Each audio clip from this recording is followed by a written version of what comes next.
All right, I think we'll start.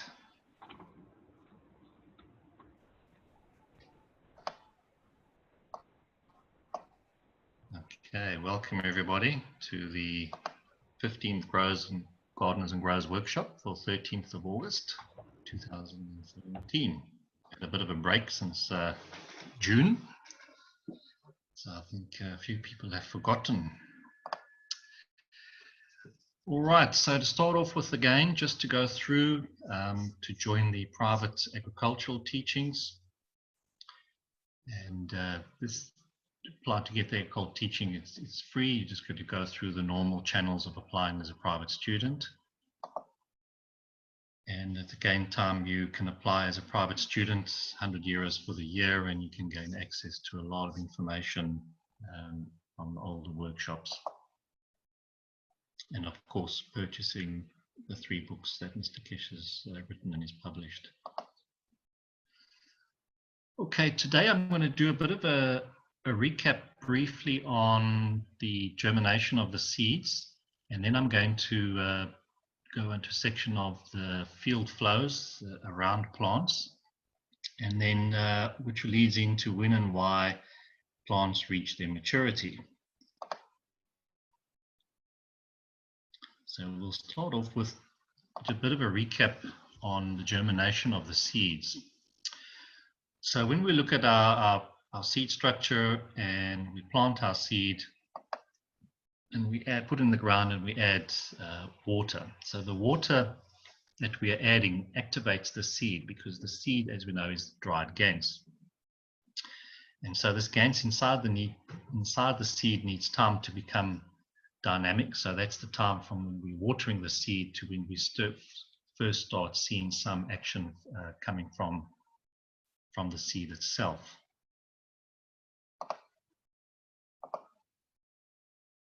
And we always see the first sort of roots coming out of the seed, and when these roots start coming out, then they start interacting with the magrav fields of the earth.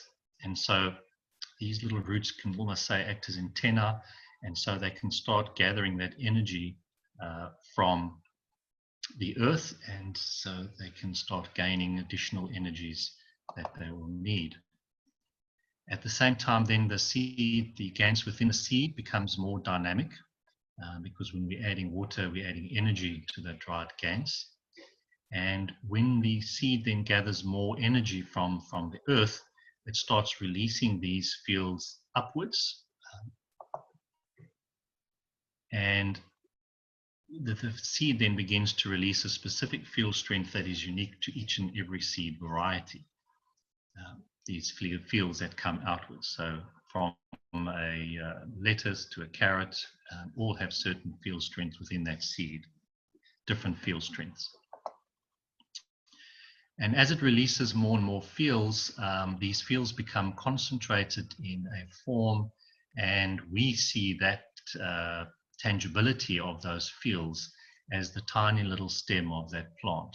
That's the first thing that we see, is that tiny little stem, but beforehand you would have almost those fields coming out, and they would slowly sort of gather strength and accumulate to form that little stem that we see. But beforehand would be just the fields coming out. And so we see with a variety of from corn to the wheat to the carrot and beetroots, they all start out with a tiny little stem that comes out of the plants.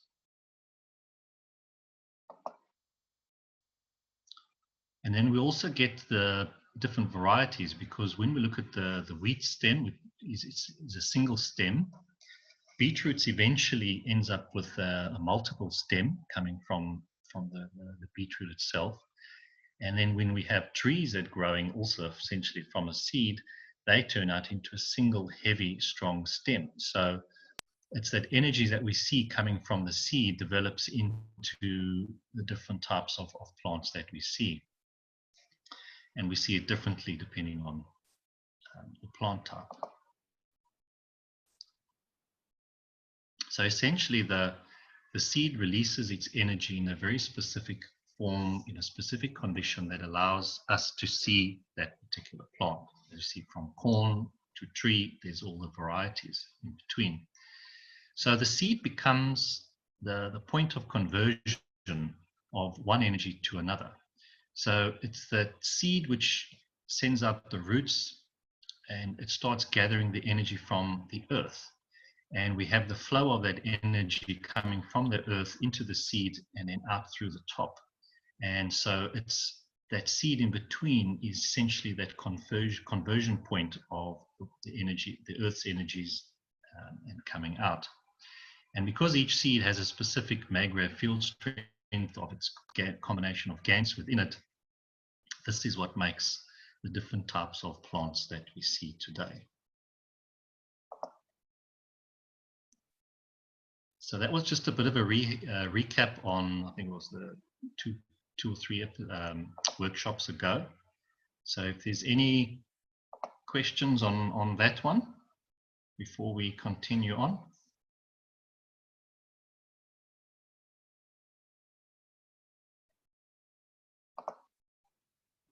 Okay. All right, so continuation with from the seeds. We'll look at how the field flows around the plants and what type of field is produced around these plants. So essentially we've got from the seed, it sent out its roots into the soil, and so those roots act as antennae to interact with the fields from the earth. And so it pulls in the fields from the earth. We see the tiny little stem, and as that plant grows, so the fields come outwards. And so we create this another sort of toroid effect, because we've got the fields coming in through the seed and then coming out of the plant and then back down to its roots again. So we have this flow of fields, and out of that seed, life is created. Now, what you'll see on most plants, and I found this one quite interesting, is the bottom leaves of particularly smaller shrubs, it's very much pronounced, is you'll see that the bottom leaves curl down and sort of curl back down onto the ground. And as the plant, sort of the taller the plant grow, so your upper leaves become more horizontal, and then you'll get further up and you get your other leaves which are pointing right up into the sky. And so it's these leaves, especially the bottom ones initially, which are feeding back the energy to that root area. And your upper leaves are receiving new energies from the environment, and they also feed this energy back to the root system. So we have this constant flow of energy from the top to the bottom. So your top leaves are capturing the mag-rev fields from the environment, and this energy is flowing back down into the roots and up again and flowing. So it's a constant flow of energies, and all we see is just the plant and the root. We don't see anything else.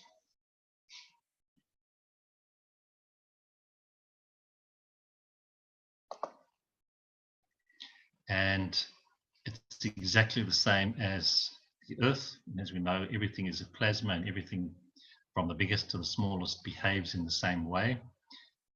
So with the earth, we have a flow of energy from the top to the bottom. And so this flow of energy fields is in every structure, from the rocks, the bacteria, the cells, animals, plants, planets, solar systems, galaxies, and universe.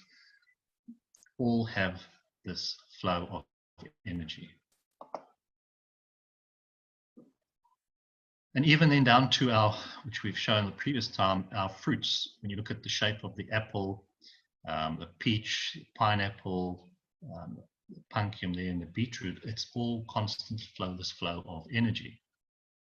And if you particularly look at that pineapple, you can see how the bottom leaves are sort of curling down, and as they move up, you're having your sort of real top middle leaves, which are all straight up, interacting with the fields. And so this creates that huge toroid effect around your pineapple as well. So with this flow of the fields, the plants are receiving 20% of their energy from the ground and 80% from above. So we can see how important the leaf structure is to the plants.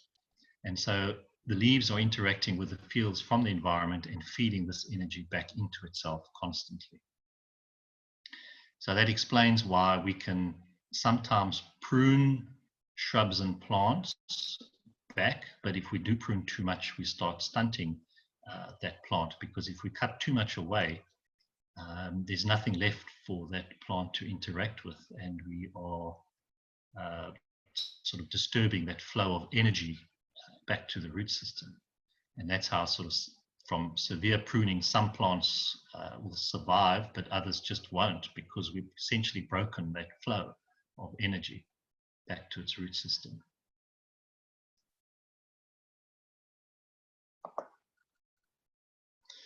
So any questions on that one? I think that was quite an interesting one. Very easy to understand in relation to everything else, but quite an eye-opener for the plant world.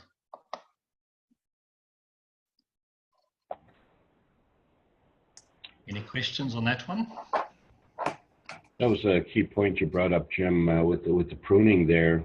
I think we talked about that in the past. There's some plants that the new leaf actually replaces an old leaf, and the old leaf withers away on its own.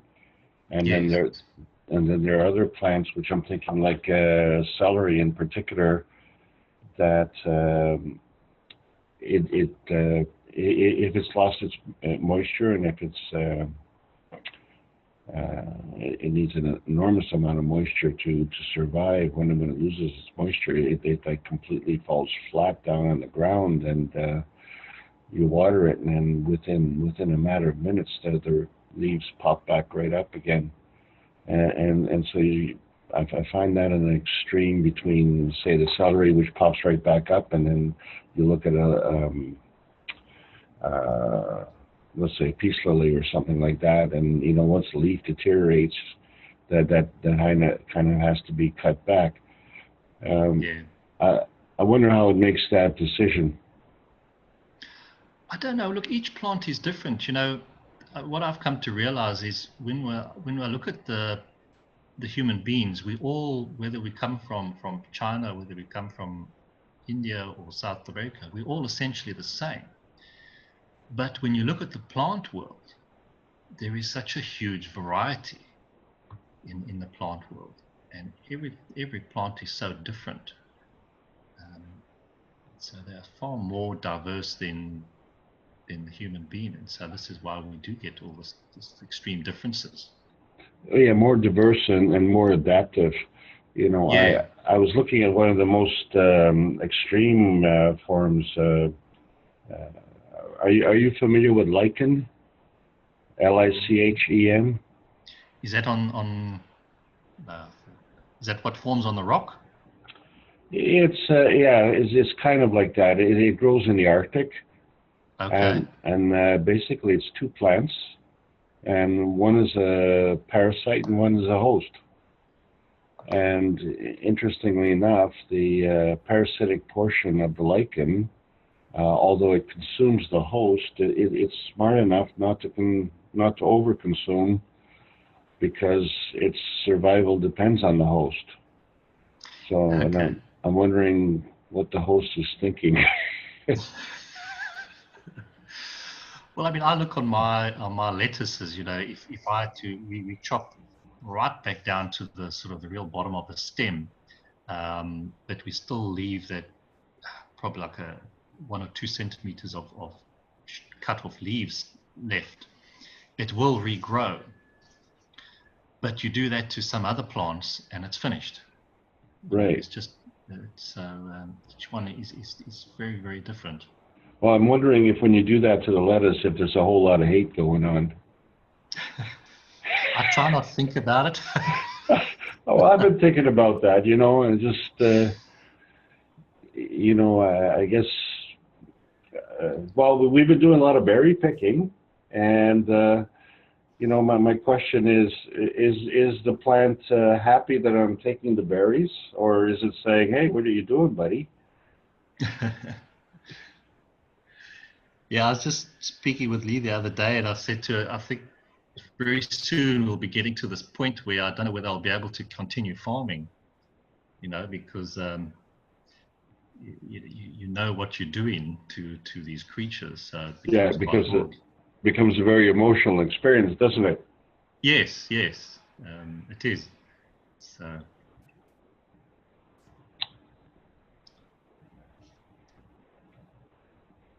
You're going to live on plasma, Jim. Yes, eventually, I suppose, Ross. Eh?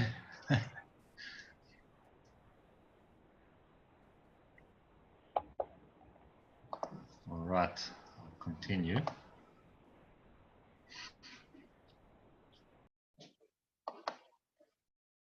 Okay, so this comes down to the question, when and why do plants reach maturity? So we know that the plants are interacting from the fields from the sun and the earth. And so they're constantly receiving the fields from the environment. And again, it's only those fields which find a match with that particular plant that they interact with. These fields are then fed back down into the root system, creating that flow of energy. And so these fields are used by the plants to grow from a tiny seedling to maturity. So at what point and what makes them stop growing and realize, and they know that they've reached maturity, and then they're going to go to seed or go to flower? So when you have a look at that, at the seedling stage of the plants, the maggraph field strength will be much lower than the surrounding environment maggraph field strength. And so the thinking is that you're having it's interacting with its environment, and as it's growing, it's increasing more field, taking in more fields, and so it's increasing its field strength. So during that growth phase, it's constantly taking in those fields, and as it's taking in more fields, so it's increasing its maggraph field strength to a point where a balance is reached with its environment, and it's at this point where the plants stop growing. So in other words, the maggraph field strength of the plant will be the same as its maggraph field strength of its environment, and that's when that balance point is reached. That's when the plant knows it's reached its maturity level and it stops growing. And now we're looking at this whole process of the flowing of the fields, constantly flowing, collecting from the environment, and until that balance point is reached with its environment. Now, this makes a lot of sense to me when we look at how we've sort of changed the environment of our tomatoes, how they've been managing to grow sort of during the winter time and extending the seasons on either end of sort of your growing periods. It's because we've changed that maggraph field strength around the plants, so we've almost maintained what they were used to. And that's how they've been continually been able to sort of grow through those different environments.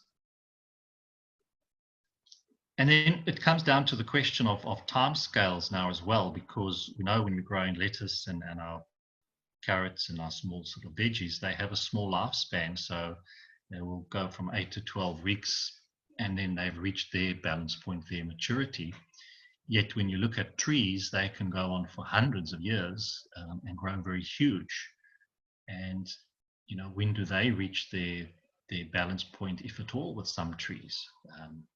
You know, we know some certain shrubs will maybe last 5 or 10 years, and then they just have enough. So this opens up a whole new sort of look at the way we need to look at plants, and a lot of poses a lot of questions for further exploration down the line. And then it comes to what we've all experienced is when plants bolt or go to seed very early.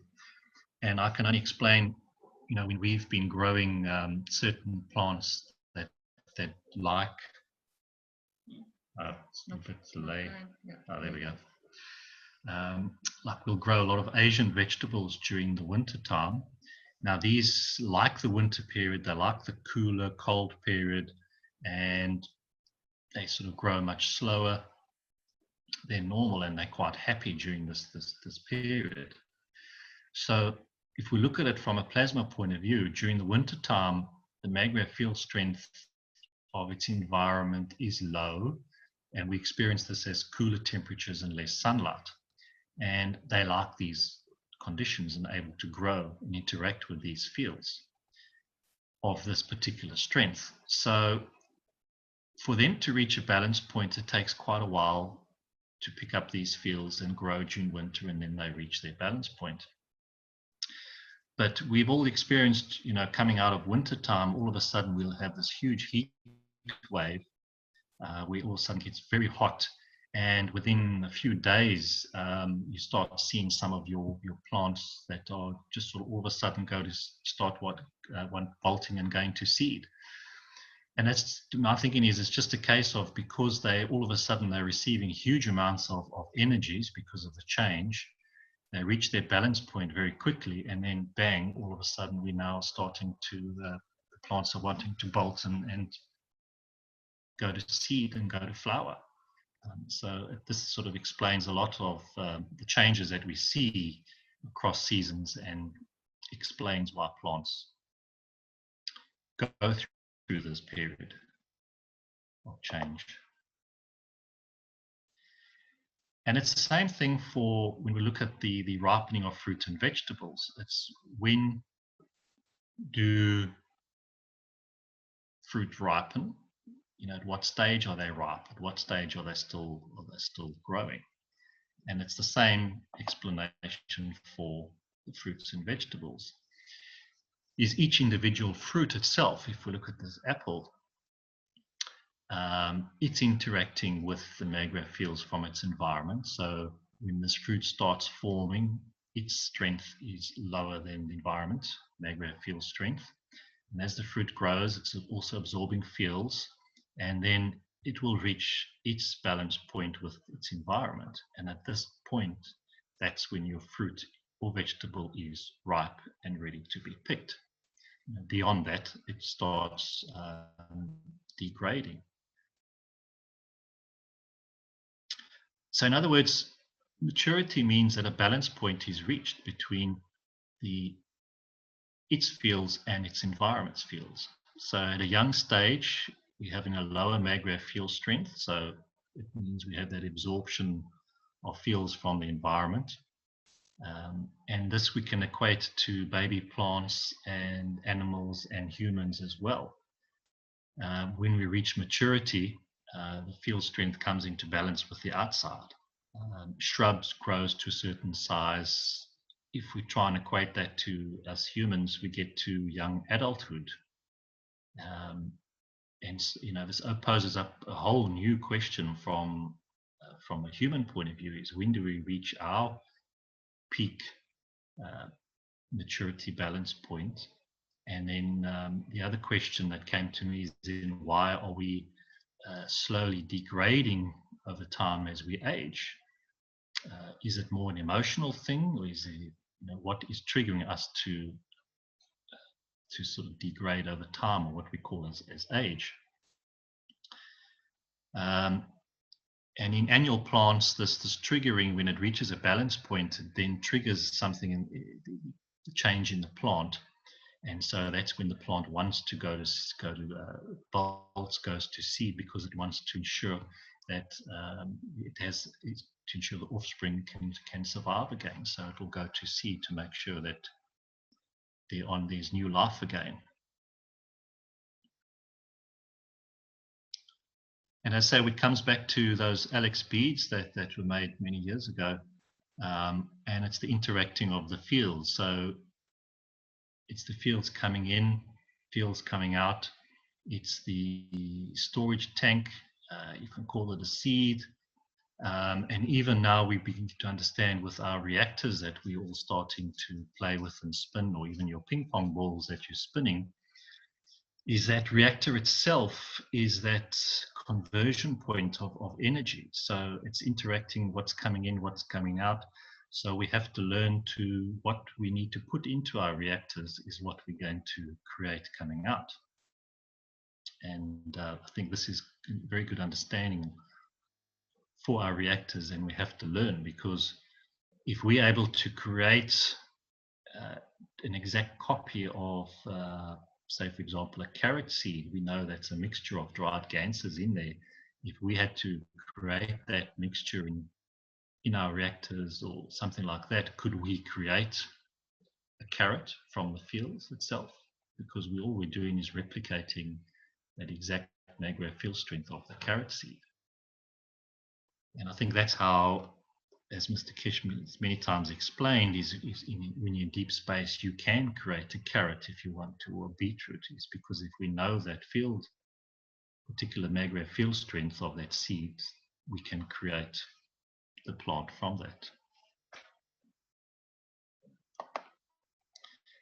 So, any questions on that one?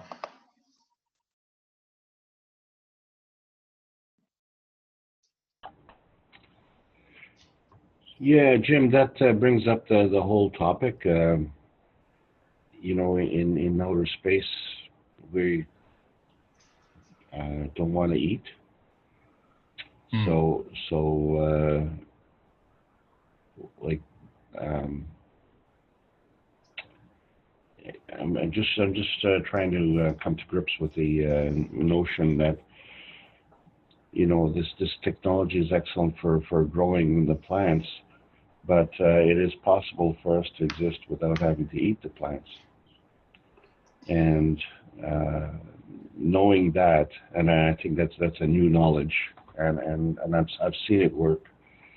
And so, you know, questioning the direction that we're going, and even if we're able to, say, have a reactor where we can even just get the flavor of the plant, like be it a carrot or a banana or something like that, and absorb the essence of it, you know, do we really need to do that if we're able, as humans, to get the energy from our environment? I'm just broadening the question, basically. Maybe it's purely for the pleasure, Alex. You know, I thought of that. You know, when I look at otherwise it might be boring. Well, yeah. Well, I'm wondering how boring it'd be in outer space, you know, because I mean, I think we all have the munchies sometimes, and you know, you wonder why are you doing that? And you know, a logical person would always lose a discussion if there was nutrition involved. You know, I'm eating potato chips because it's nutritious. Well, no, it's just you like the taste, or you like the chemicals that they put in, or you know, you're just kind of making yourself feel good. And so I'm just, you know, I was thinking, you know, you're out of space, and you know, you want to get a bag of potato chips, and like, why, you know? And if that is the question, oh, you know, in outer space, that same question needs to be applied on the Earth, you know. So, well, you know, I'd like to munch on a cucumber, you know, like, why? Why do you need to do that? So, you know, I think the whole issue is coming right round. If we've discovered how these plants are adapting in terms of a plasmatic field, and then how they're transferring energy, and then we're doing the same thing, then basically when we eat a plant, we're taking the essence of the plant and digesting that. Yes. So, you know, like when Papa eats his spinach, you know, we don't have old spinach coming into all of our cells there and, you know, giving us a lot of strength. It's actually the spinach is converted into a GANS, and then the essence of the spinach transfers into our cells in a plasmatic fashion. So we want to do that in outer space as well. So, but you know, from our standpoint, when we eat something, then we also have a waste product, and that also becomes a messy proposition in outer space. So the whole concept of eating for gratifying our our munchies, if you will, you know, it's not good for us really, because at that point, if we consume something, then we're going to have to generate some waste, and then what do we do with that kind of thing?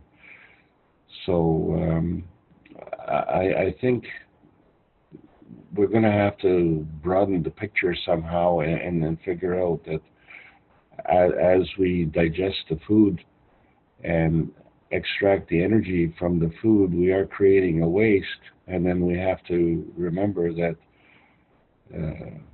that there's no a way to throw anything. You know, you just can't throw it away. Like, where are you going to throw it? Where are you going to put the waste? At least on this planet, we can throw it in a compost heap, and through bacterial breakdown and then decomposition, and it'll regenerate itself and provide for something else. Our cells, when our cells scrape off our skin, that's protein for something else, and then becomes converted as a nutrition for something else. So you know, we're all kind of consumers, and we're also being consumed at the same time.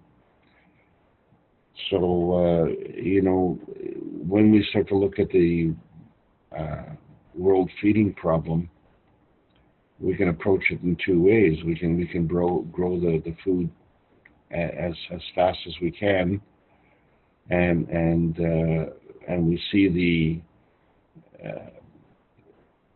tricks that we could use to make the plants grow faster.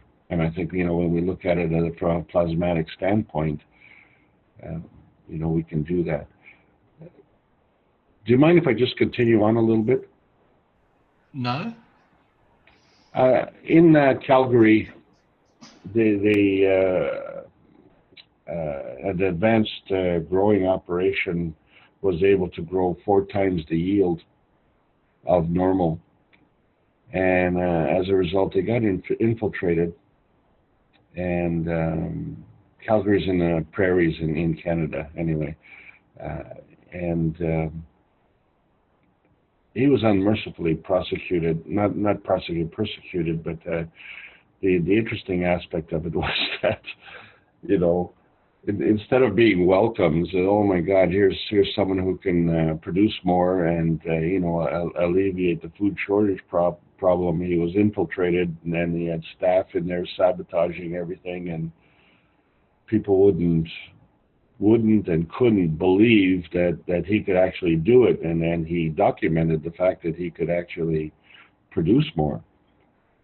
And he was getting such severe criticism, and I thought to myself, when I compared to some of the notes that we were doing, and we were doing about 2.5 times of what he was doing, and then I thought, oh my God, I'm going to keep my mouth shut there. Because you know, if they don't appreciate what he's doing, then they'll certainly not appreciate what we're doing. So you know, we've come to a point now where all of us have the ability, through this understanding, and that this is why what you're doing is so absolutely vital. Is we have an opportunity to shift the balance, and we do have an opportunity to provide, you know, for everyone on this planet. The thing is that we also can do it through our MAGRAV units and our breathing units and our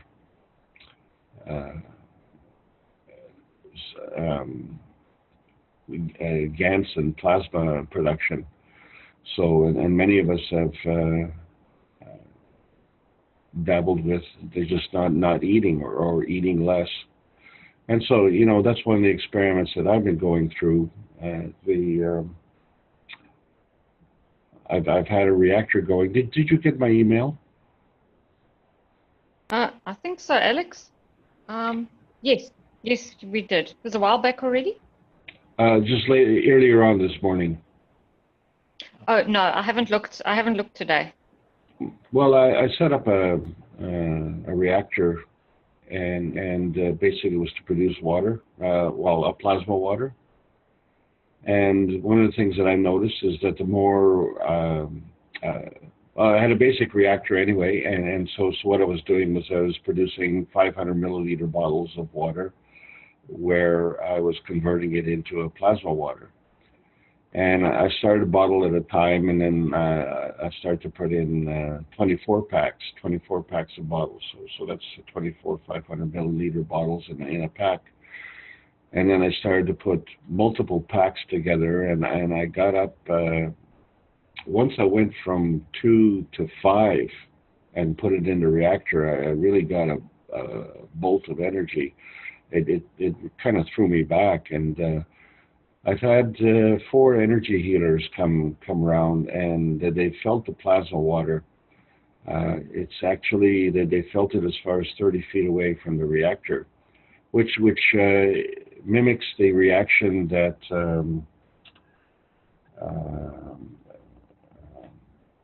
the lady down in Arizona had. I think it was Whitney, and she was measuring from the reactor that she had about 30 feet in radius, and so there's a tremendous force that's coming there, and as a result of this, I just found my whole digestive system totally changing. And in fact, I've been eating a whole lot less, which is kind of good. Puts less pressure on the digestive system. But we've had an extremely cold summer, like relatively speaking, and normally what happens in that case, you know, when the temperature rises, I think people tend to eat less.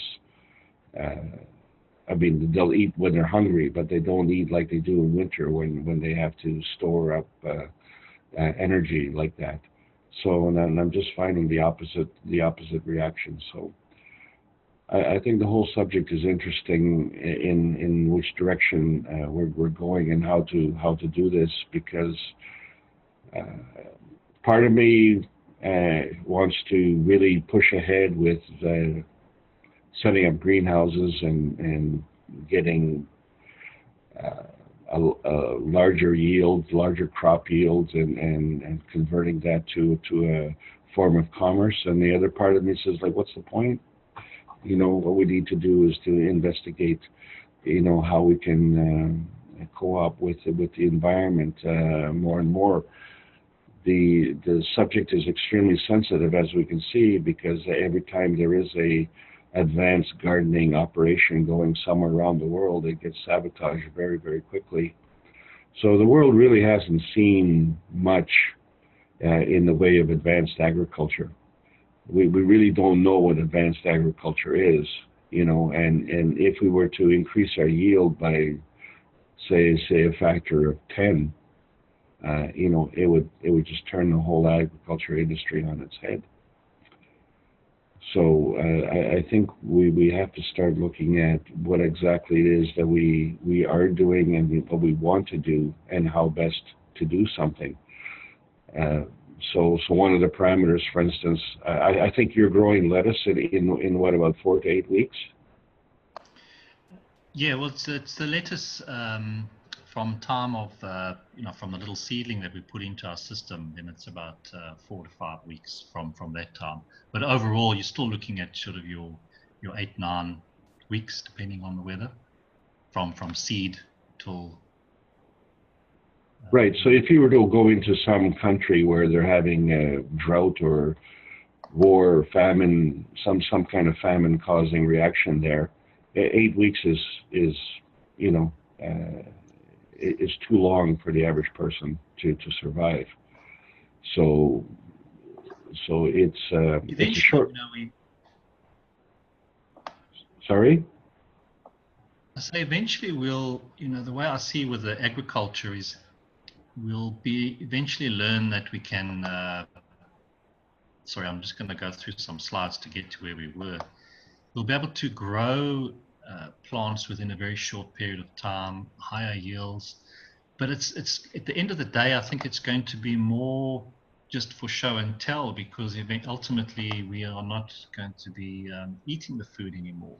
But it's just a way that we have to get there and learn about the plants so that we can then learn to start regenerating the environment and the earth. So to me, it's a process for all of us to.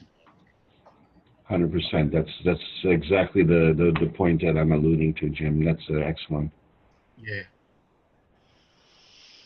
And so we have to learn by playing around and seeing, what changes and how we can improve the life of the plants, and at the same time we learn. Well, there's a very. Go ahead, Lisa. I just wanted to say, previously, before we grew in a farming environment, I was a gardener because I loved to garden, and I created beautiful flower garden at home. And, that is a totally different thing to gardening for food. And the flower garden gave me great pleasure, and I loved every plant, and the plants loved me back. And it was the most amazing environment to go into. And I think that is what we'll be going back towards. Here we've had to farm because it's been our living, but I've never had the same feeling towards the plants, because you're creating this commercial type factory aspect to it, and you can't connect as well as you did with those beautiful plants, because you're having to chop them up every time, so you have to keep your distance slightly, and I felt that when we started farming. It wasn't the same, and it actually disappointed me quite a bit, because I was proud to farm and think I was growing something good, but on the same token, it's not the same connection. And when you grow plants because of their beauty, and you enjoy having them around, and you create them, you create an environment that's pleasurable for everybody, those plants appreciate it as well.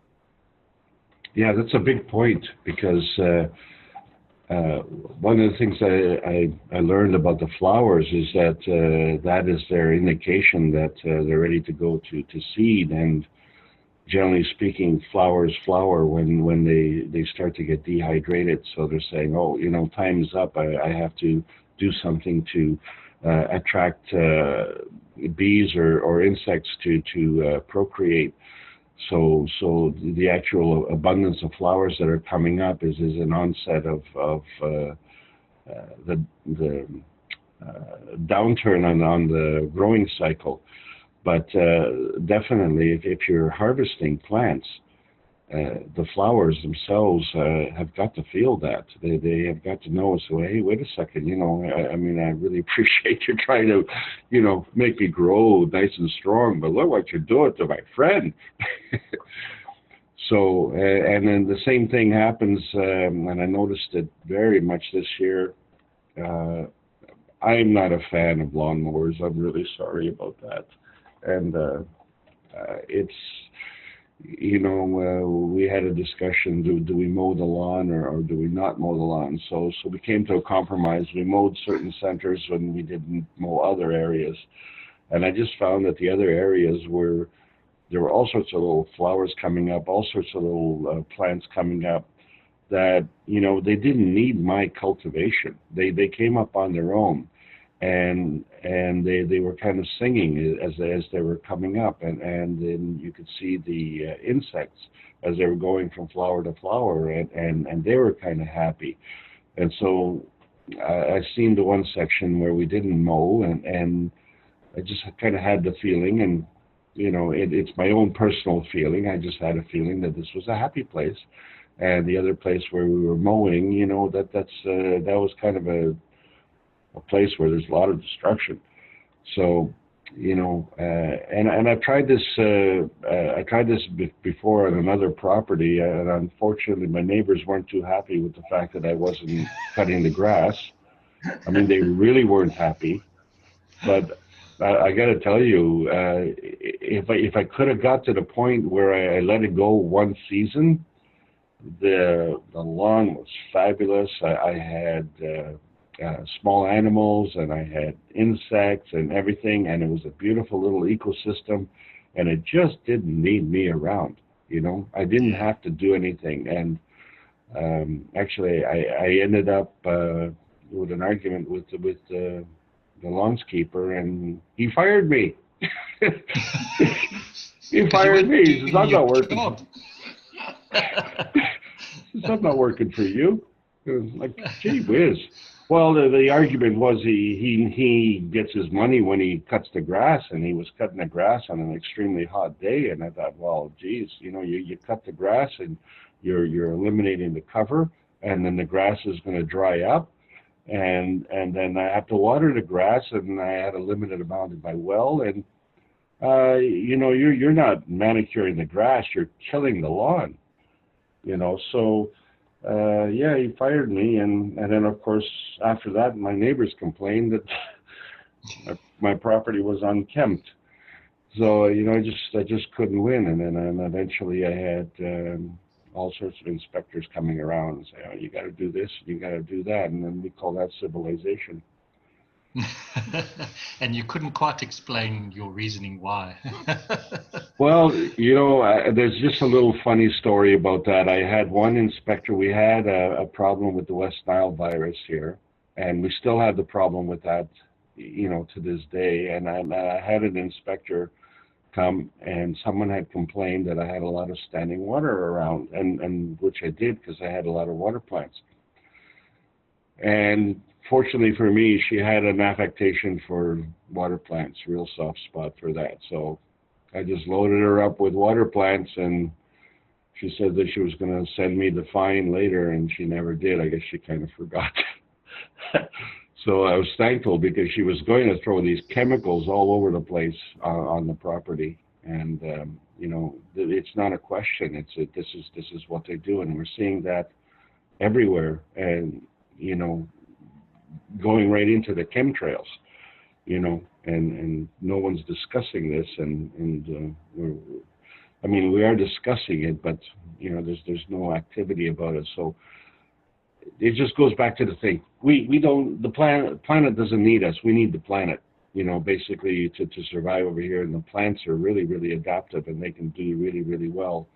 And so I think, Lisa, you're quite right. You know, I think maybe agriculture in one way or another is going to diminish in importance, and the cultivation of plants for just sheer beauty and you know, helping the planet be a happier place is going to be more of a prerequisite. And Alex, you mustn't forget, I mean, we've got our systems are sitting in the middle of a paddock, and this paddock had grass that was 6 foot tall when we first arrived. And we obviously had to mow because the longer grass attracts these little moths. And obviously then when the little moths are all around, then they would want to sit on the lettuces and lay eggs and create caterpillars and things like this. So we had to keep the lawn short. And what happened was there must have been 20 varieties of grass in that paddock. And so when you mow, the varieties that want to be short take over and crowd out the ones that want to be long. And so they all have their place, and they all have their cycle too. So it depends on your variety of lawn and the types of grasses that are in the neighborhood as to what you end up getting. And so at the moment, our lawn is very happy because it's a short lawn that wants to be a short lawn now, because it's crowded out all the long grass. So, you know, they all take their turns, I think. Oh, I agree. That's a really, really good point. I had to I had to clear out some thistle that, or what do they call them? The ones that have the seed that is a burr, and I was two minds there. You know, I was cutting this plant in amidst of all these other plants that were growing profusely. So yeah, there's a competition among the plants as well. So what they're trying to do is to further their own survival, and so you are definitely affecting the balance there, and that is an important point, because if the plants themselves cannot just get up and leave, you know, if you are working in an area and you're changing, I mean you need a place to build a house. So you know, how are you going to do this without clearing, or you need a place to live, or you just a place to stand. You know, even if you stand and you walk on the grass, you know, you're standing on the grass, or you're standing on a plant or something. So just the presence alone is affecting your environment. So I think really realistically it's the footprint, and I'm not talking about the carbon footprint. That is a joke. I'm talking about just our footprint on how we're affecting the planet, and are we contributing. So, and this question has to be asked all the time, every day. How are we contributing to what's going on, and to be more sensitive to the emotions of the plants, and understand, you know, they can't just get up and pick up their roots like a dress and walk away and say, hey, I don't want to be around you, buddy, you know. So they're kind of at the mercy, and so basically they do have to pack up their bags and go. There's one of the other things is that I know in Africa, as what they were doing, and you might have some experience with this, there's a lot of animals that migrate and they don't recognize the borders of the countries. And one of the key aspects of the migration is that they graze along the way.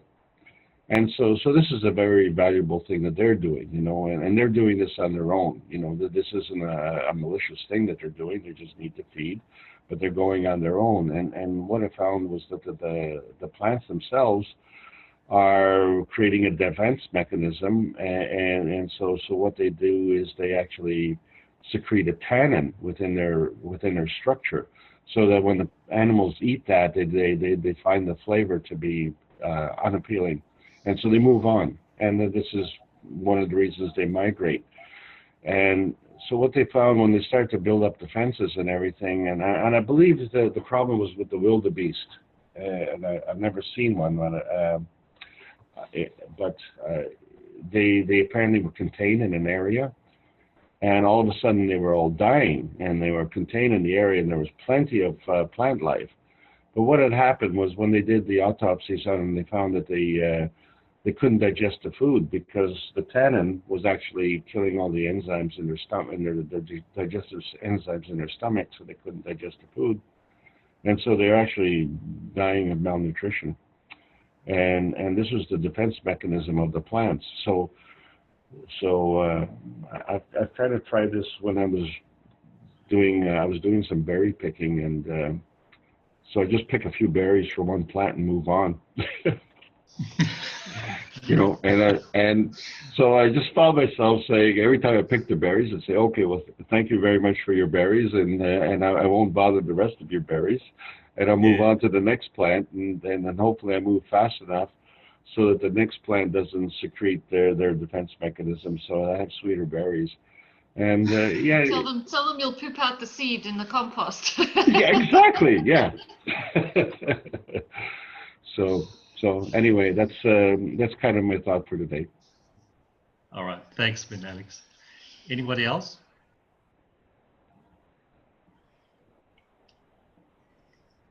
Okay. What I'm going to do is I need to play you some music. So just let me know if you do hear it or not, because it's just going to be through the microphone.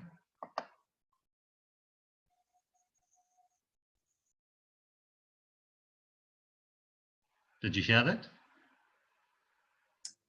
No. No. No music. Not from this end. Okay. I think you've got to share it. Okay. Let me just do that.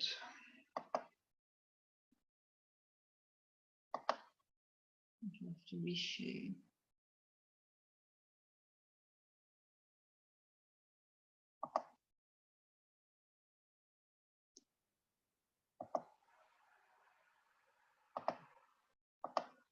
Did you hear that music? No, unfortunately. No. Oh, okay. Dear. All right. You're going to have to I'll share, figure out the Jimmy. driving lessons. Was it Handel's Water Music? Or No. Um, Yeah, just share Okay, share yeah. the screen.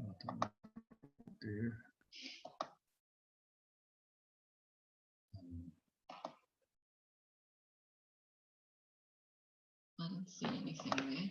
No, because I haven't shared.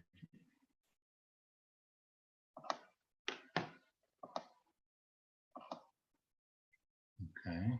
Just wait, it's coming. There we go.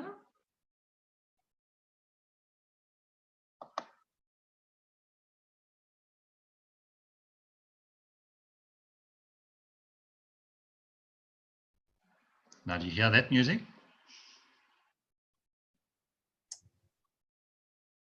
no, Still no. I can't hear it. Maybe someone else can hear it. Is it very loud? No. No, I can't hear it either. Okay.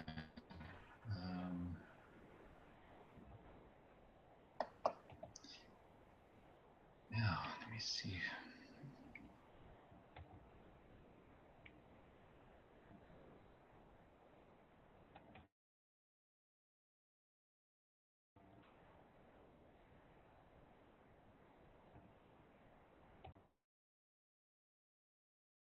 Jim, is that a tone generator or is it actually music? Because I see you've got 432 hertz up there.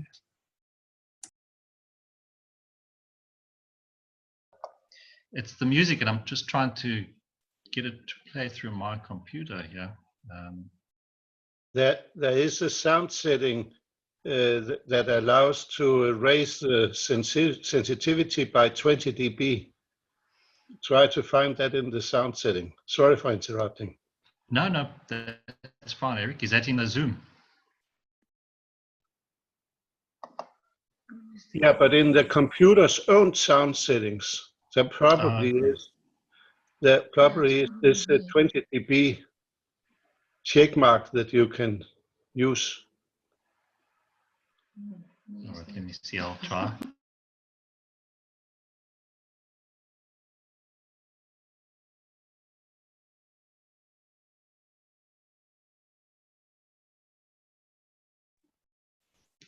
I'm just going to have a quick look, and you guys can also just chat. Give me a few minutes.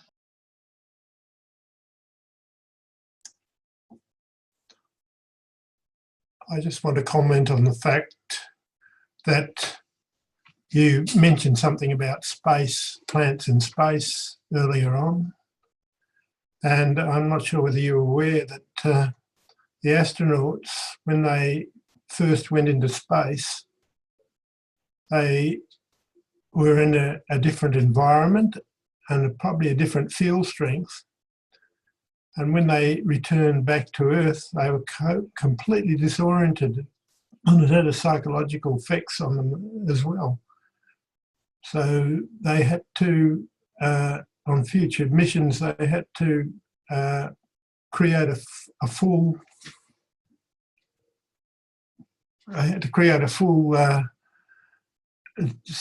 sort of environment, and it included some sort of extra field strength to not psychologically upset them. And it works, and that's how they apparently travel into space. Okay, well, that's about it. I think you're going to try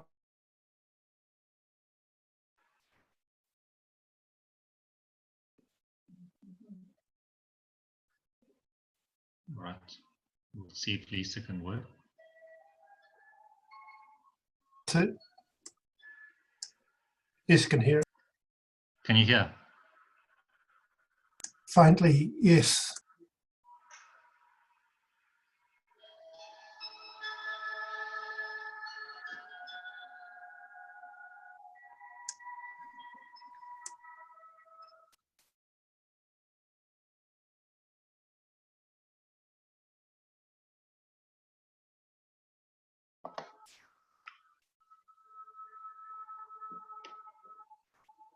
You can hear that now? Yes. Yes. Okay. Yes, very well.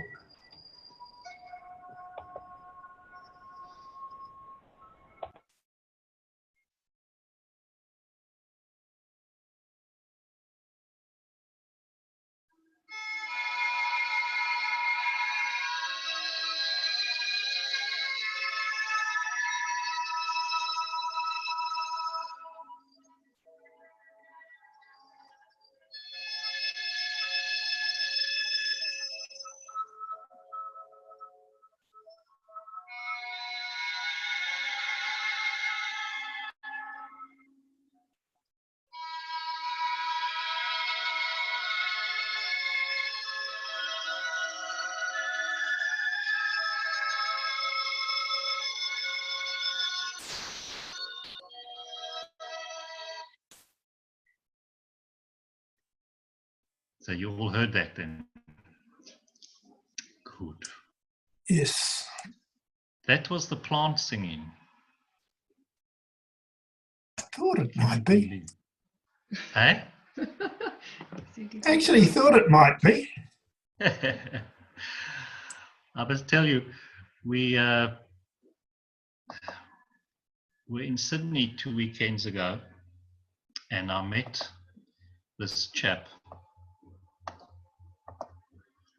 who had this device that you plug in and you can then listen to the plant sing, because it comes through some sort of synthesizer, so it picks up the plant's subtle energies, because you puts one electrode on the leaf and one electrode into the root system. And it's the same technology that they use in that Domino and also lie detectors. So at the conference, you'll see that plant there where I'm sitting next to. So we plugged in these two electrodes, and then we started listening to that music of the plant. And at first, it was a very low, dull, sort of just a thud, thud, thud, thud, low beat. And the impression I got from the plant said it was very unhappy. And so then we got one or two more people around us, and then we sort of started giving that plant some attention. And then it slowly started creating a bit of music. It was very low tone, very low vibration. And then you can see I'm holding a little bottle in my hand. So we poured some of the Cegans, CH3 and zinc, and we poured that around the root system. And it was almost instant. We heard this change in the music. It got much lighter. And then it just started singing. It was quite incredible to listen to this plant, and with all its tunes, and it was just became so beautiful. And when people came around there and were listening to this, I mean, you should have seen their faces, because they just could not believe that music is being produced by the plants. And the other surprising thing was, this was on the 30th of July with that particular plant, and the chap sent me a photo the other day. Now that's the same plant, but look how it's produced this in a week, this huge stem and flower. It's going to be flowering. So 10 days, yeah. So we're not too sure whether it was the GANs we've thrown in, or whether because we gave it a lot of attention from people, but it was quite a fantastic experience.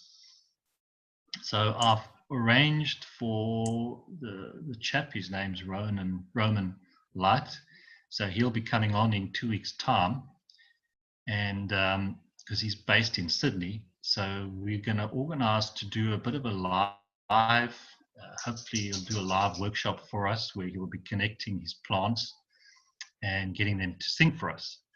But he did say that they can be temperamental, and so when he does connect them up, they might just not sing for 10 or 15 minutes, and then all of a sudden they'll start singing. So it will be quite an interesting exercise that we can do for the next workshop. And we also thought, we wondered if the attention from all around the world would make the plant sing anyway, because normally he does it on site. So it'll be interesting to see whether our wonderful attention from across the globe can make it happy. That sounds like a great experiment. And I've actually heard those plants singing before. It's a remarkable thing. And it's not, as you say, it's music rather, it's a etherical music rather than singing, is it? Yeah, he does tune it into whether it's sort of violin or piano or this, so he tunes it into a certain instrument or range of instruments. Yeah. But it's that it's the little pulses that come from the plant which then creates the beat. And he says what happens, what he's experienced, is the plant realizes, it takes them a little while, but they realize that they are creating that music, and then so he says they learn, and then they harmonize. So when he's put two plants in together and connected them up, they sort of learn from each other, and then they realize, and then together they start creating this music in harmony. And he's also done it with where he gets one or two people that are playing the other type of instrument, and they're all coming to tune with the other person, with the human being. So it's fantastic. So you can get a full orchestra going there, Jim. Yes, that's what he's done. Wow, it's something to behold. It is.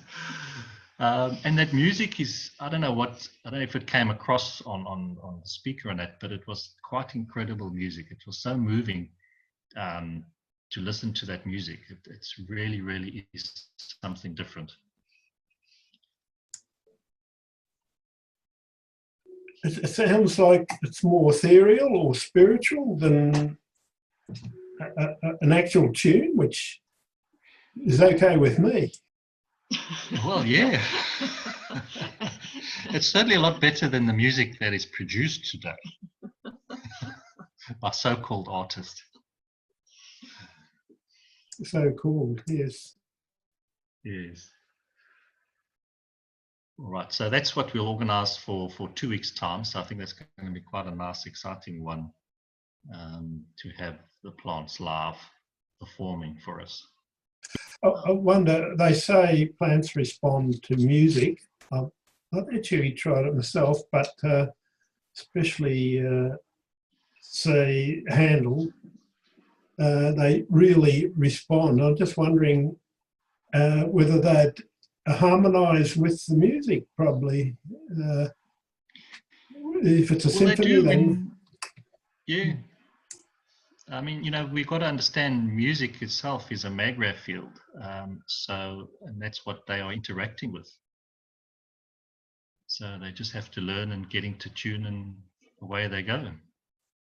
And maybe by feeding them a certain magnetic field strength, they release it again. So, yes. What goes in comes back out. But it was quite interesting how the music changed immediately we added that Gans to that plant. It was quick, immediate change for the music, but such a lot higher. As he says, the higher it goes, the happier the plant. So. I should check out my mandarin trees. I put a lot of sea gans on them recently. They've produced some wonderful fruit. But okay, that's what that plant is doing there. It's producing a flower or fruit, its own fruit. Yeah.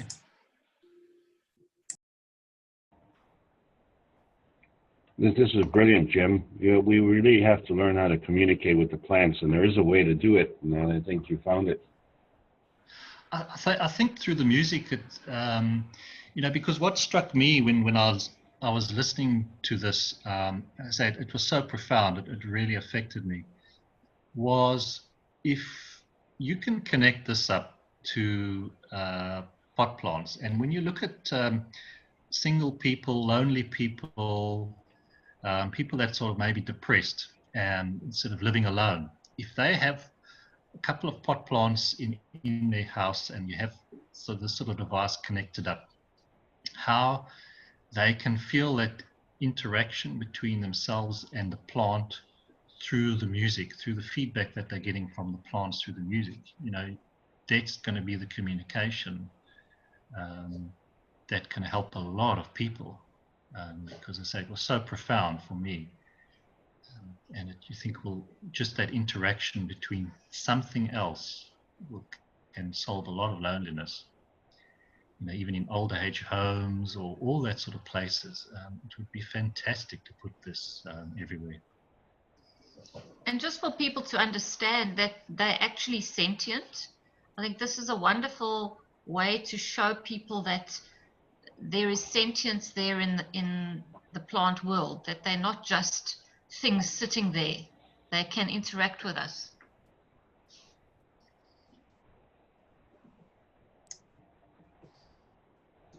That's right. You're actually embarking on quite a new field here. Plasma field of music, and it was plant response. It was quite fortuitous to have sort of met this chap there on the conference. It was the second day, and he just brought in. He said he's got this equipment, and let's connect it up. So it was incredible. Synchronicity, I think they call it. Yes, I think so. We've given him a couple of ganses to test if he can tune the electrodes into the gans water and see if the gans can sing, but we haven't heard anything back yet. That'd be interesting.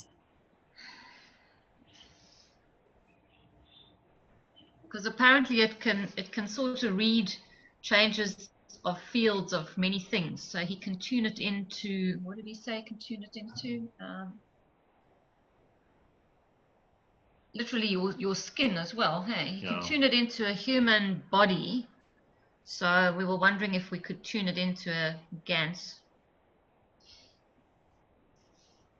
I'd be interested in what the trees have to sing about myself. Yes, as I said, I think all of us, this sort of device should be mandatory in every household. Because it could really change fundamentally the way we view nature and everything around us. It would really be, I agree. Really be something. And just chatting to Parvas, he was explaining that, they've had this technology out since the late 60s. But again, it's been stifled because that nobody wants you to know that all these other things are sentient and they react back. Yes, I can understand that.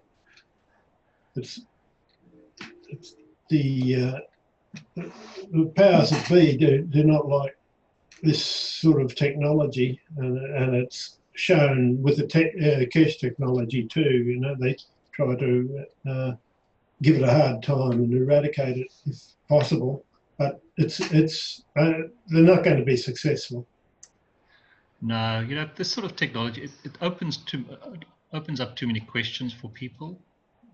So they'd rather not have people question, because they don't have the answers.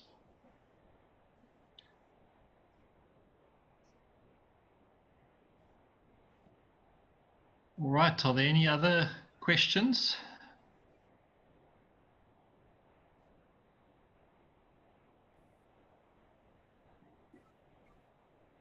May I ask a question?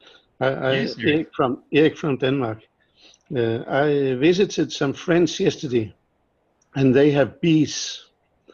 And I remember there was at a time in some of the sendings in Keshe Foundation, some talk about bees. Can you give me a hint where to find it? No, I don't know where you would find it. I think what I can remember, and I might be mistaken, I think it was just a case of mentioning that they just have the CO2 water there for near the beehive, next to the beehive, so that the bees can actually drink from the CO2 water itself. Okay. So I think that's from what I can remember, but I might be wrong. And I also know that there is somebody we know that is using Ormus very successfully, which is in essence the seawater GANs, to give the bees a lot of their mineral supplement that they need. And then I would suspect that the CH3 water might also be really helpful for them, or even just having the CH3 in reactors around the hive. Dynamic or static? I would try static first just to see, and then gauge, have a little bit of a judge of what's going on, because if you're in tune with your bees, you'll be able to tell whether they're happier or not. But I know they give them sugar water, so you would think that the CH3 would be something that they would like. Because if they have to go, if there's a problem with them foraging and finding pesticides and things like this out in their forage areas, it would be suggested to rather feed them right at home. Then they're not going to go out very far, at least to try and keep them healthy. But then I do know the CO2 is important, because you can sort of decontaminate them almost on their way back into the hive. And the CO2 might even be something one could look at right near the entrance of the hive too. So you're just suggesting putting a little pot of CO2 water they can drink from? Yes, that they can drink from, yeah. One has to understand the bigger problem with the bees is, and it's the beekeepers are moving their hives around from crop to pollinate, but they're all monoculture crops.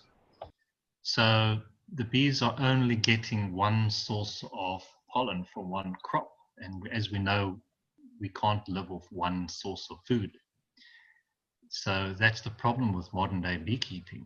In the past, it was a whole mixture of fields of different flowers and pastures. And so the bees were able to get a good mix of pollen. But now they just moved from one monoculture field to the next. And then we wonder why the bees are sick. So, that's the underlying problem, besides the pesticides. Yeah, this beehive, these beehives are in a garden and in a little village, and I think the bees are foraging of the gardens in the little city. Okay. The village, and the problem is temperature. Here in Denmark, we have sometimes we have summer and sometimes we have green winter, and we have been through a period of green winter. And they told me that they had looked to the bees and they have eaten all the honey, because it has been so cold that they have not been out flying and getting food. So she was boiling sugar water for them in order to survive. And yes. I think this is a situation where they could profit from this, because they have been starving a bit. If they just put mixing their sugar with the CO2 water to create their sugar water and the CH3. But what ratio? Because I'm not an expert in this, and if I come and give them bad advice, they'll never listen to me again. Well, look, if you're going to use the water off your CO2, it's just, it is plasma water. Just the plasma water, not any CO2 gas itself, just the water. You can't, no, one can't go wrong with that. Okay. All right. And how much CH3 is also plasma? Just the water, yes. plasma water. Maybe And the plasma 5%. water, yeah, maybe 5-10% possibly. And I would also look at maybe creating some bags of CH3 sort of in the vicinity of the hives, so that you're allowing an energy flow around and through the hives to actually just sustain them with energy fields. So you are suggesting a 3-to-1 ratio of CH3 volume of CH3 plasma water. So I create a field flow between the two bags of GANS water. Yes. And have the beehive in between. Yeah. You know, maybe get a one of those cheap blow up balls that the kids kick around and then they go flat very quickly. Maybe get one of those and fill that up. Fill 2 of those up. You know, those cheap plastic balls. Yeah. Yeah, but as you maybe heard, I'm in the very lucky position that I got heat in my house now, and I just use these vacuum bag. I got a vacuum sealing machine for packaging food and so. But I just use the plastic bags and the machine for packaging some GANS water in a bag. And okay, so it doesn't. It's strong enough to hold it. Yeah, it's very solid. It's it's 90 micrometer thick plastic, a very sturdy plastic. So that's enough. I don't even think they will try to eat it, to eat through it if they had the chance. So, but can you imagine how nice it is that you have free heat in your house? Can you imagine that? I'm so thankful for that. How have you done that with Eric? Because I think you were on the workshop the one time telling us. Yeah. Yes. And I think that I'm going experimenting with this, and I can say so far that the basic idea is you have 4 bags, and you put each of the basic GANSes in those 4 bags. Okay. And from the original container, you take 1 drop and put in the 3 other bags that is not the GANS from this one. So in the end, you have the original GANS and 1 drop from the 3 other GANS. In there, and yes. That is the same for all 4 of them. So they couple. And the larger the difference, the more heat you get. Okay. And then you have to activate it. That's because I thought that nothing grows into heaven. And I thought, now I have it. So I went to the Swedish house and I put it up there also. And it worked. Then I put it to another house in Denmark and it didn't work. And then I remembered that I worked together some years ago. I worked together with a woman that claimed to come from outside Earth. And she said that 4 meters from the Swedish house, there was an energy spot. And also Paul told me that if it worked in Sweden, there was some energy in the environment, as he said. So that's the reason. But if you have a MACRAV in the house, then you get this interaction going, and it's marvelous. And if you experiment, you can do the same for cooling. I think you would be more interested in that. Yes, definitely. And you put those... I don't have the receipt, but I can tell you, when I was at Paul, I think there was something around 35 degrees Celsius outside temperature. And then I went into his house and there was 22 degrees and he had no normal air conditioning. Now you said you created the 4, so you put in each room then, in the 4? Yeah, but it's also important. Think is important is that you have to the orientation. If you have a room, you mark the middle of the room, and then you draw 2 lines, north, south, and west, east. To the north, you have the CO2. To the south, you have the zinc. To the west, you have the CO2. No, the CuO to the west. Okay. And to the east, you have the CH3. CF3. Okay. Yeah. So if you have a macro and you have this, and you know, if you have you have winter also in Australia, haven't you? Yes, very mild.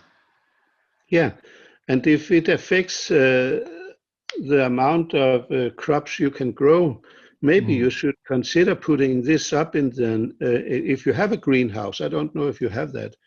But if you, yeah, so you could try to have a macro and the bags there, then you will probably have growth year round in that house.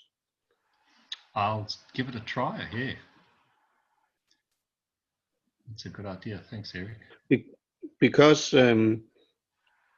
at New Year, I was visiting Eva, and she had this system also. And I was sitting, the very strange things about this is that if you have this infrared measurement, is these infrared guns, and you point at the glass of a window, it's almost room temperature at the inside glass, and that is not normal, especially not when it is an old thermo, not these new high or low loss windows we can buy today.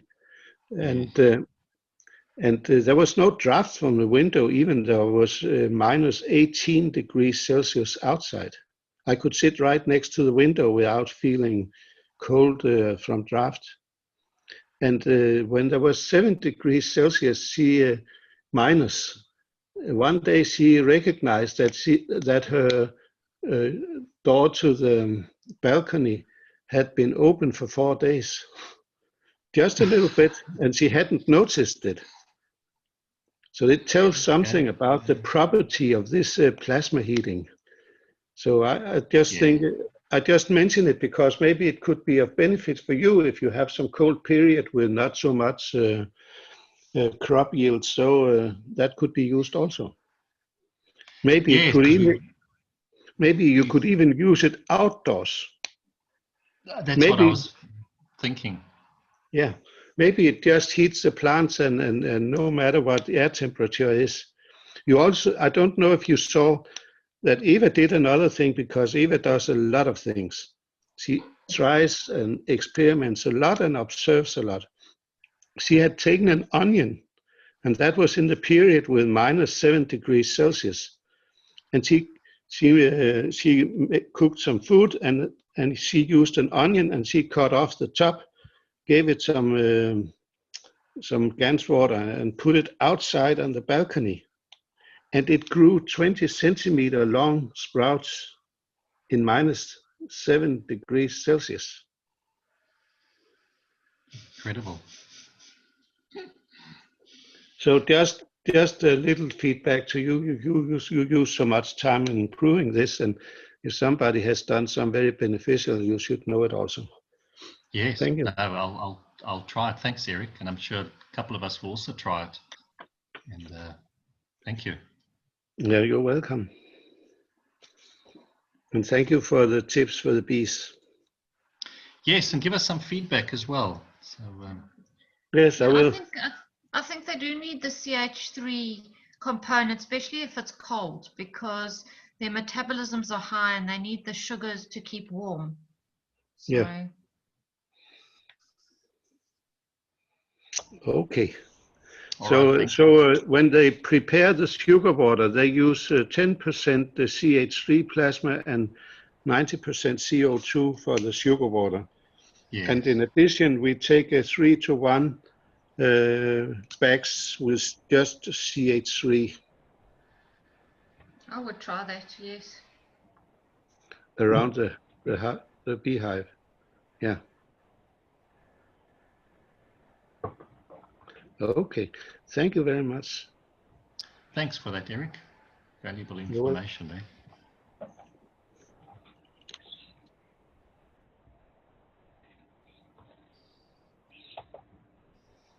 Any other questions?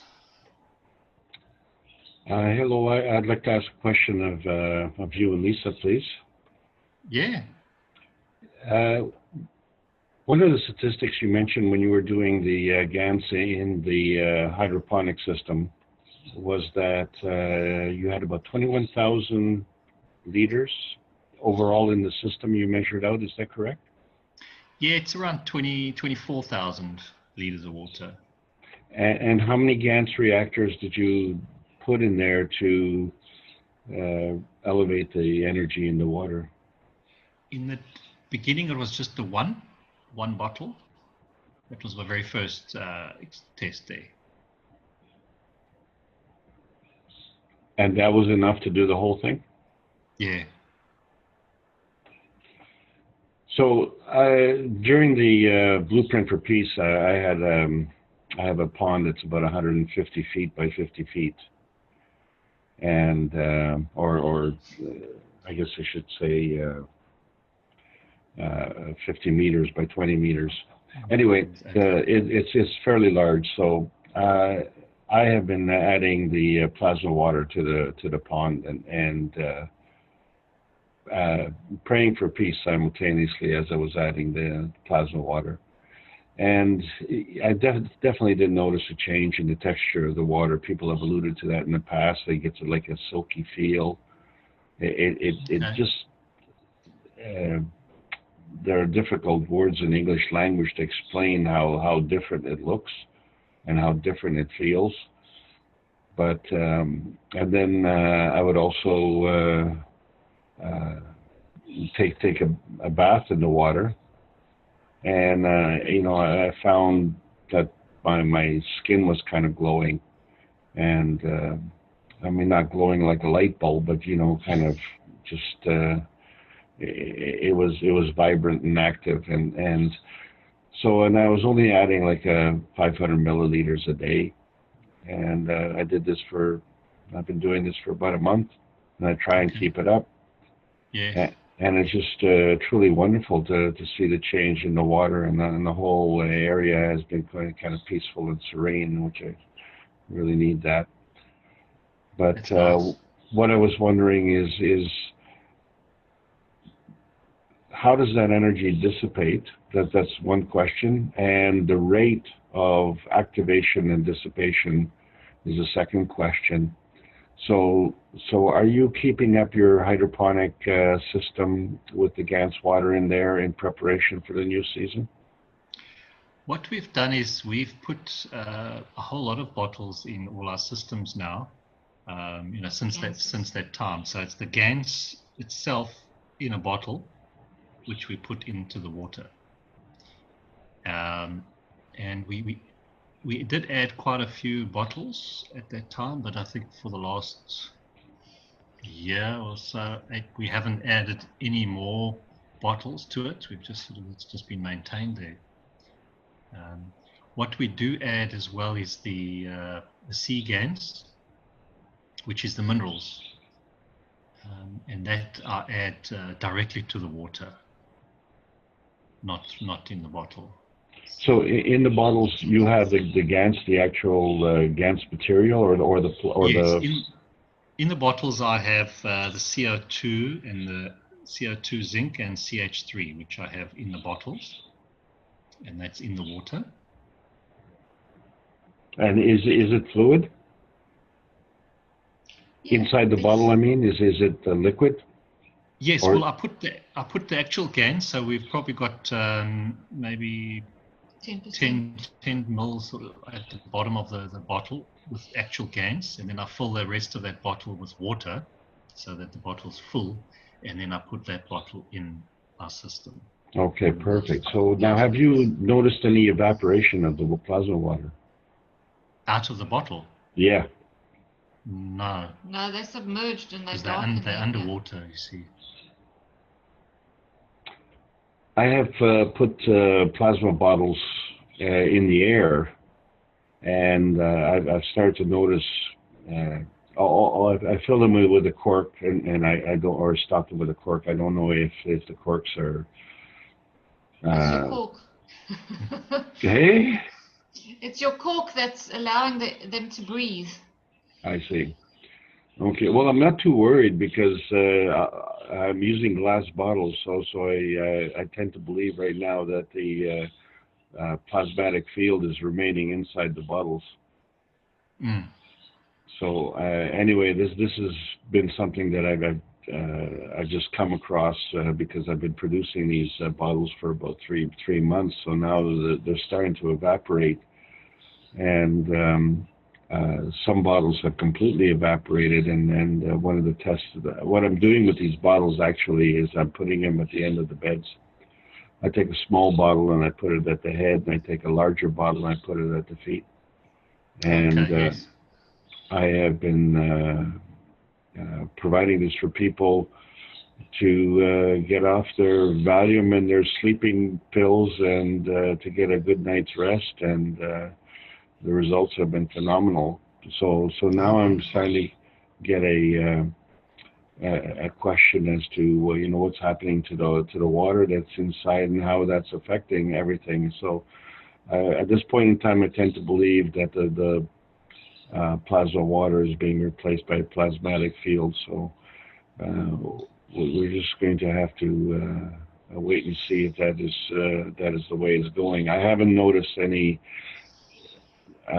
lessening of an effect with respect to that. All I've noticed is that we are finally getting a good night's sleep and a very peaceful sleep with lots of dream works.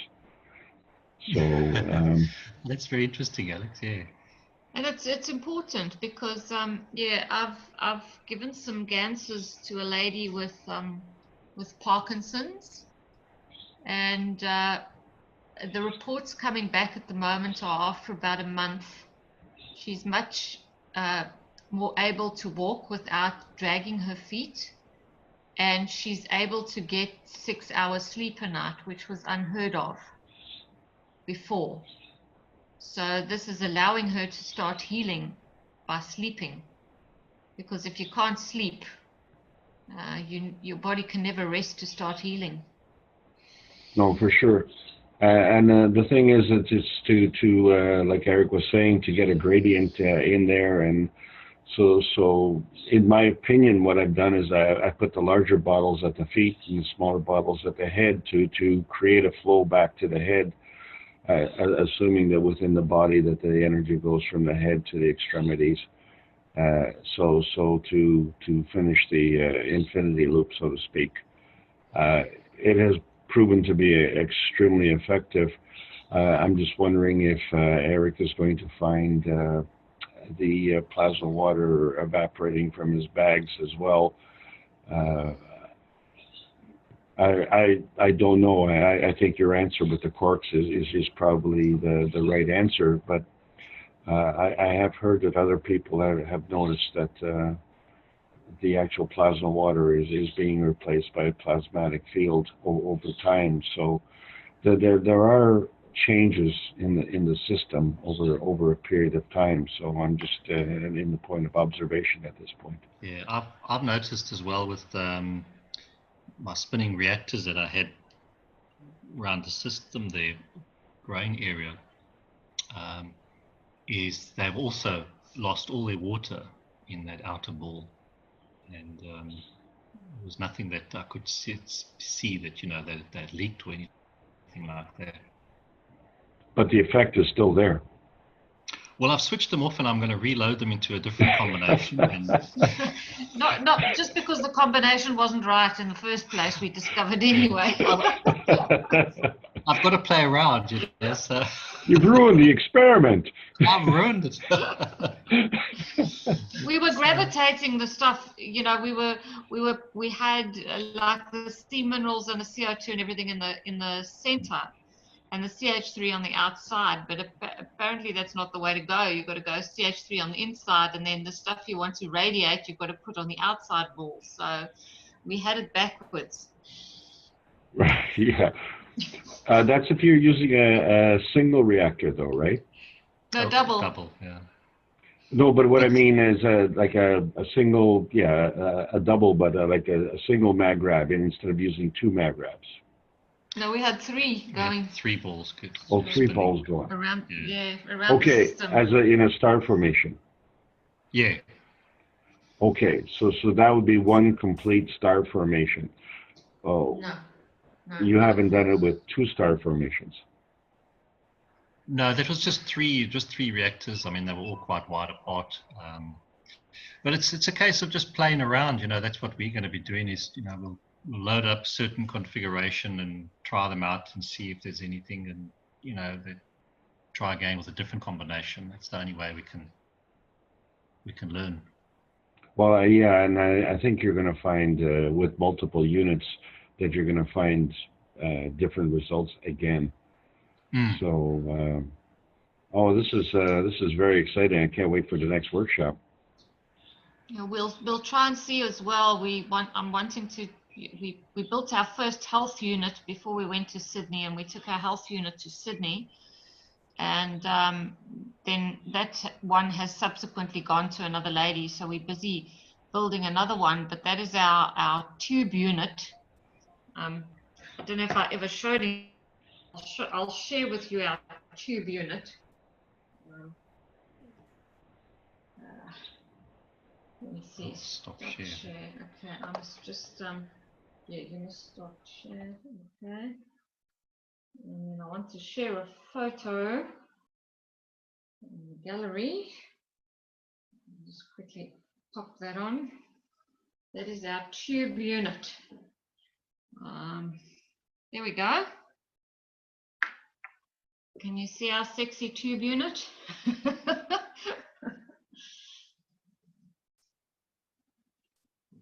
Yes. Is there a tube within a tube there, Lisa, or are they actually yes, single tube? They're all double Right. tubes, and so this is our tube unit, which I would like to eventually add the 4 spinning reactors around the tube unit. So this already is quite strong, and we've subsequently added a little bit of top and bottom tubes on the framework, which makes it even stronger. And then you can shift this around, and if you take your dowsing pendulum and you ask it where it wants to sit, it actually will show you where it wants to go and be placed, and that's where the fields are the strongest. And it will help the fields coming from the earth will help this unit to perform as well.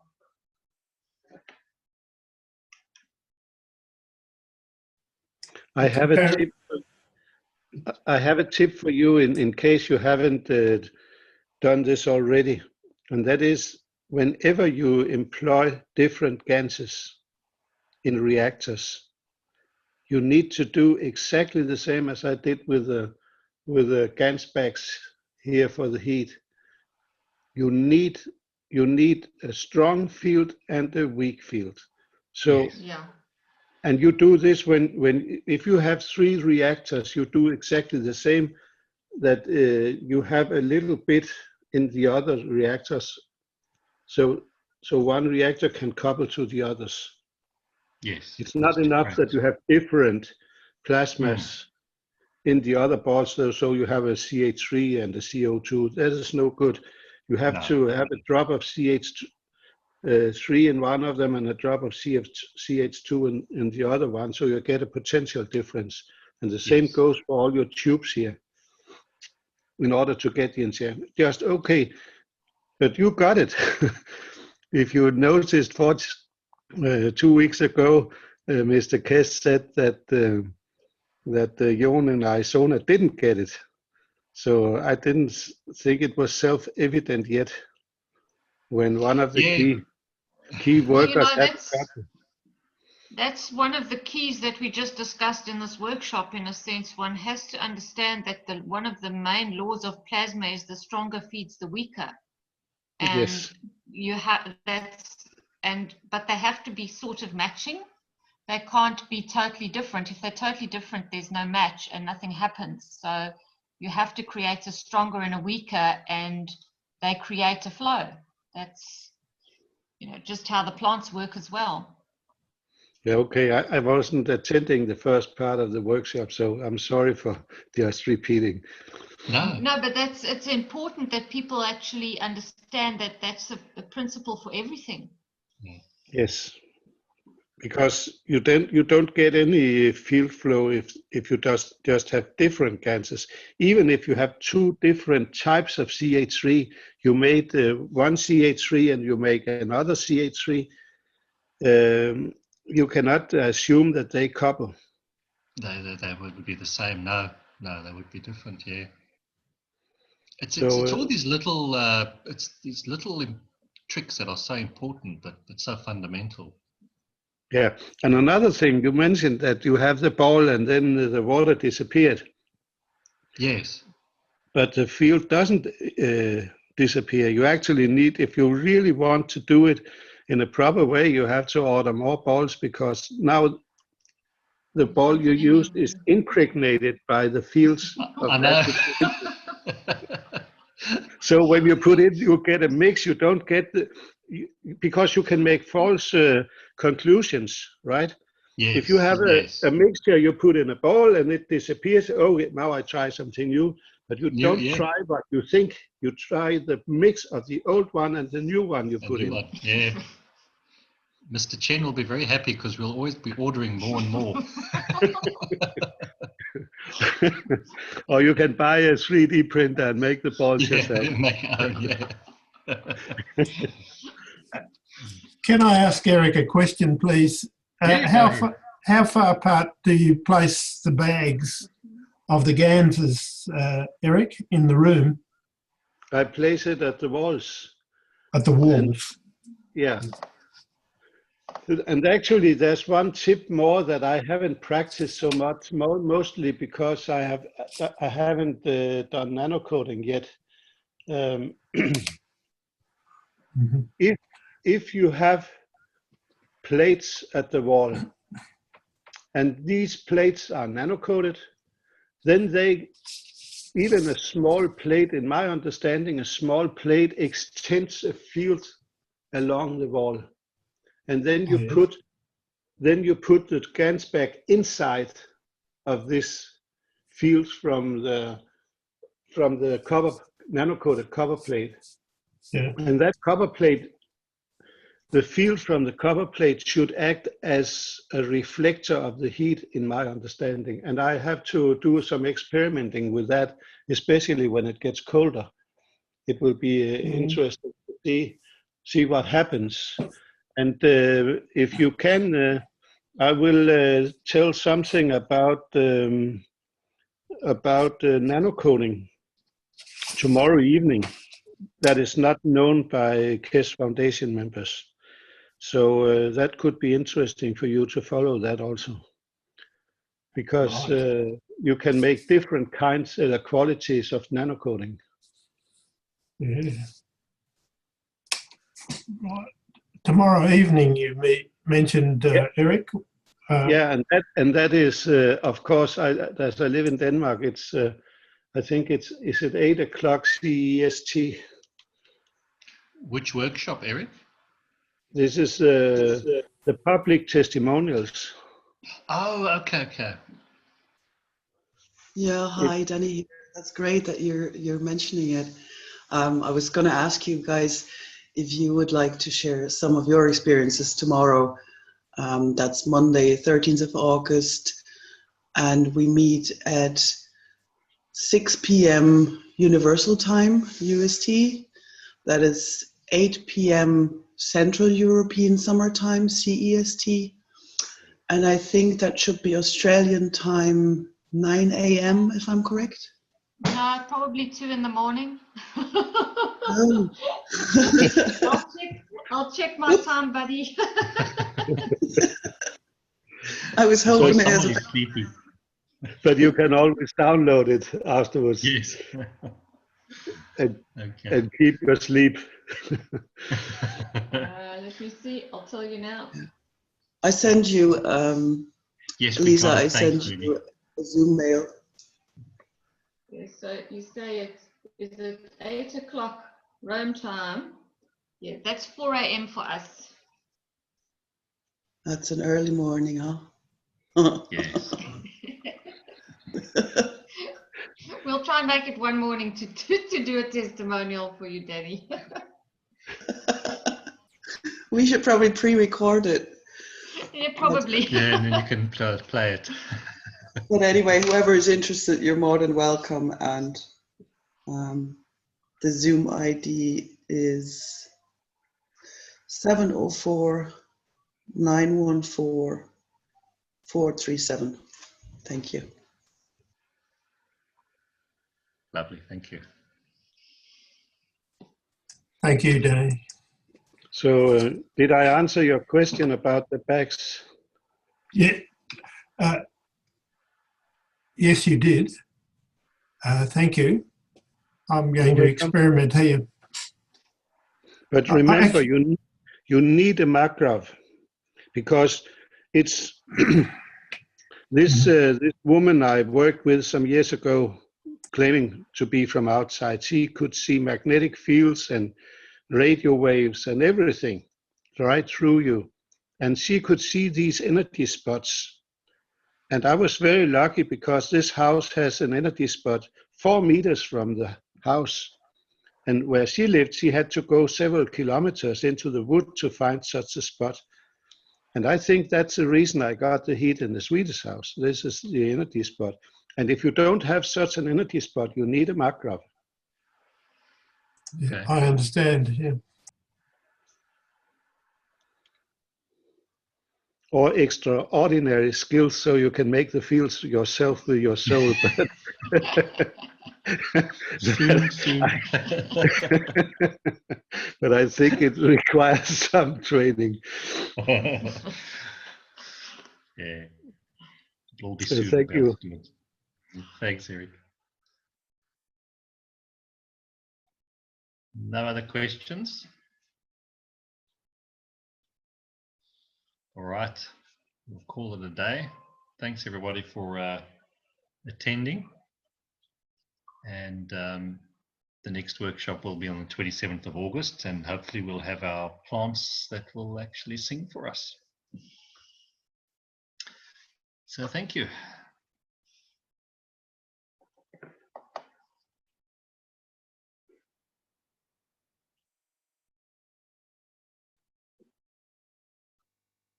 Stop the recording.